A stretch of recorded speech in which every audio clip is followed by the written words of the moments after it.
Louie Gohmert had a thought on sex ed. This is classic Louie. Quote, mankind has existed for a pretty long time without anyone ever having to give a sex ed lesson to anybody.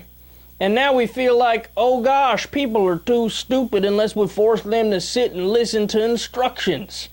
There is a natural law that parents should be involved in education, but this reminds me so much of the summer that I was an exchange student in the Soviet Union back in the 70s, and I was shocked when they were saying, no, the children don't belong to the parents, they belong to the state.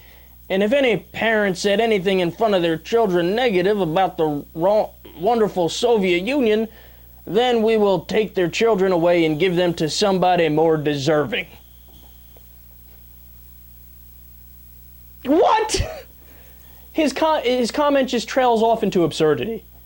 Like, he starts out with the typical right-wing talking point of, like, no sex ed, and then he all of a sudden moves over to natural law, and he's getting lost, and then, boom, you end up in Soviet Russia. But there's no progression. There's no logical progression. It's just one disparate thought to another to another. But that's Louie Gohmert. When you're lacking in the IQ department, things like this happen. All of the right-wing talking points become a mesh.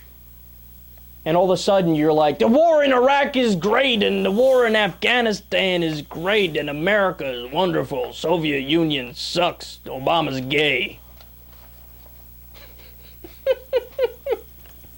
I seriously just don't get it.